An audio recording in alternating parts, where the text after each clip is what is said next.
ગુજરાતને બચાવી લો। છેલ્લા 1 વર્ષથી કહું છું કે આજે નહીં જાગો તો ક્યારે નહીં જાગો। આપણી ધરતી છે, ડીએપી, યુરિયા અને રાસાયણિક ખાતર નાખીને આપણે આ ધરતીનો વિનાશ કરી નાખ્યો છે। ગુજરાતની મારે માતા બહેનોને ખાસ કહેવાનું કે તમે જે લીલા શાકભાજી ખાવ છો, ફ્રૂટ ખાવ છો, ધાન ખાવ છો, એમાં રાસાયણિક દવા સિવાય બીજું કાંઈ નથી।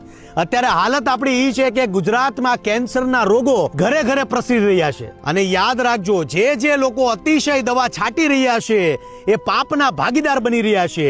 સૃષ્ટિ પર સંકટ આવ્યું છે ત્યારે ગાય જ આપને ઉગાર્યા છે, એટલે ગાય આધારિત ખેતી કરો। 200 લીટરના 2 કેરબામાં આજે હું બનાવું છું ઓર્ગેનિક ખાતર, અને ઓર્ગેનિક ખાતર બનાવવા માટે આ 12 વસ્તુ આપણા માટે વરદાન છે। ગૌમૂત્ર છે, છાણ છે, લીમડો, આંકડા અને સીતાફળના પાન, હળદર, હિંગ, ચણાનો લોટ, બકરીની લીંડી, ગોળ, છાશ છે અને વડલાની નીચેની માટી છે। આપણે લીધું છે 120 લીટર ગૌમૂત્ર, એટલે 2 બેરલમાં આપણે નાખશું 60 લીટર ગૌમૂત્ર। લીમડાના પાન, આંકડાના પાન અને સીતાફળના પાનને આપણે તોડી અને વ્યવસ્થિત આપણે એને કૂટવાના છે। તમે સિલબટ્ટાની ઉપર પણ કૂટી શકો છો અને તમે મિક્સરનો ઉપયોગ પણ કરી શકો છો। 3 પાનની પેસ્ટ બનાવી છે। હવે આમાં જોવાની વાત એ છે કે બકરી કાકરાને છોડીને બધી જ વસ્તુ ખાય છે, પણ સીતાફળના પાંદડા ખાતા નથી, એટલે આ ઔષધિની અંદર સીતાફળના પાન જે છે એ રામબાણ ઇલાજ છે।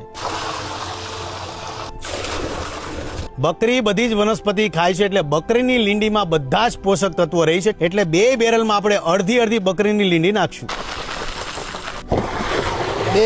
2 બેરલમાં છાશ નાખશું હવે 50 લીટર। વડલાની ધૂળમાં પોઝિટિવ બેક્ટેરિયા રહ્યા હોય છે જે જમીન માટે સારા હોય છે, એટલે વડલાની ધૂળ મસ્ત છે। 40 કિલો ગોળ નાખશું આપણે,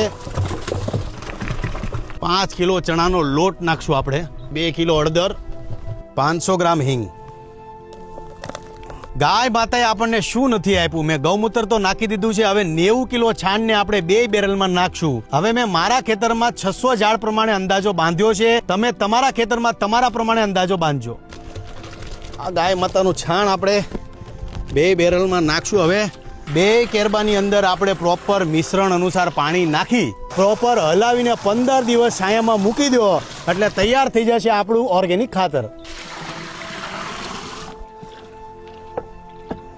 છાણિયું ખાતર તાજું અને લિક્વિડ ફોર્મમાં હોય તો વધારે સારું લાગશે। વાર પણ આવશે મજા। તાત્કાલિક રિઝલ્ટની આશા જરા પણ ન રાખવી, બાકી રિઝલ્ટ આમાં 100% છે।